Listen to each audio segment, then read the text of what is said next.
are you doing something about climate change? And he said, that's the only question that I'm asked from the CEO of my company to school children. So what are you doing about climate change? And I think that's sort of a change. We started working on this specifically in the wind industry 6 years ago. And I think people has already moved, at least in their minds, from whether to do something about climate change to what to do about climate change. So what to do about climate change, there are international organizations like the IPCC, the United Nations, the European Central Bank, different industry bodies, different investor groups, recommending, the recommendation is building resilience and adapt to residual risk, right? That sounds easy. Building resilience and adapt to the residual risk. Everybody knows what is residual risk, maybe. So you do something so that your asset is as resilient as possible to come to the potential impacts of climate change.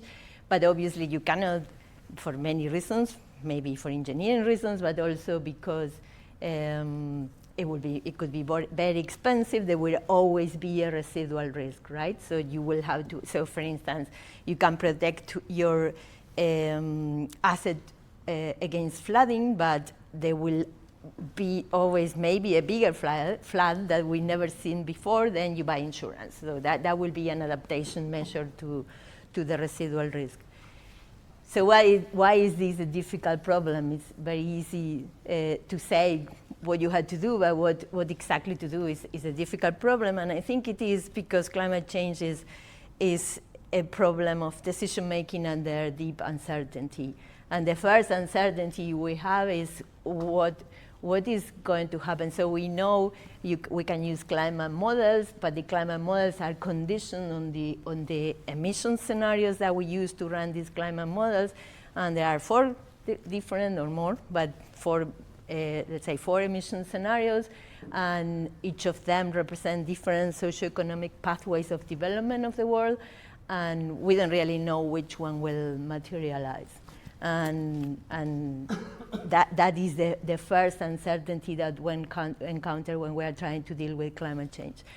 And this thing that you see here is called the uncertainty cascade. People have been talking about that in the context of climate change and adaptation for 30 years.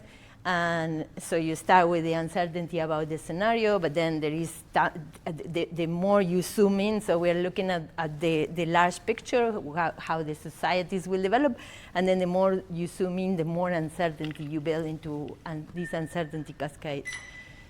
So for wind resource and impacts in energy production, one of the problems, perhaps the key problem, is that the signal is very small compared to the uncertainty. So what you see here is, for some place, projections of wind resource for 2 different emission scenarios. Those are the 2 different colors, yellow and red there.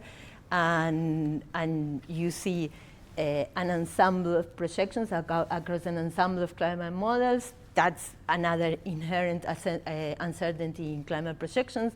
And you see that, for instance, if you look at the median, just look at the first projection period, the SSP, the medium emission scenario, the yellow bar, and the median is very close to 0, but the worst case scenario under these projections will be a changing wind speed of -6%. So how do we take this uncertainty into account? Do we look at the median? Do we look at the worst case, the best case scenario, etc.?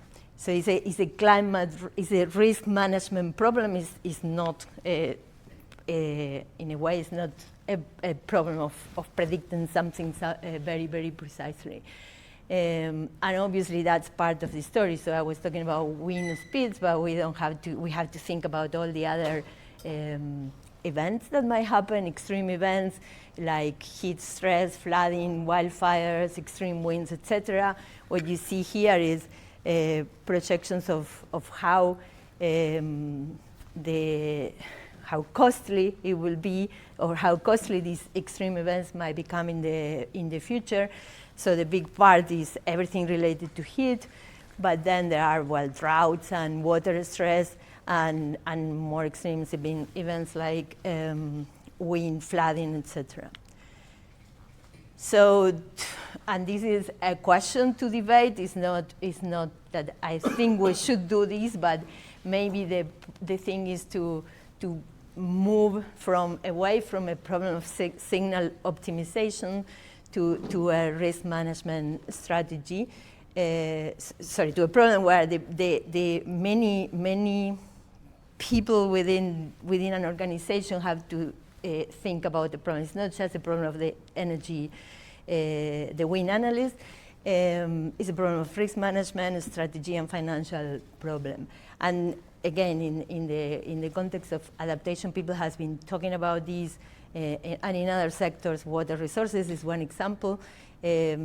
They have been talking about this for many years, and one of the things they propose is to change the way we think about the problems of predict and act. Is first to think about the objective, and then define who has to be involved in the decision making in the company, and then do the data gathering and analysis. And one important step is that this has to be like a cyclic thing.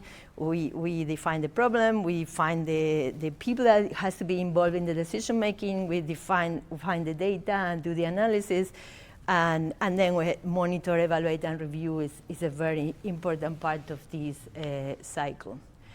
And it all sounds very, very complicated, but I guess the silver lining of all of this is that there have been many studies about whether doing this, building resilience and do adaptation to climate change is worthwhile economically.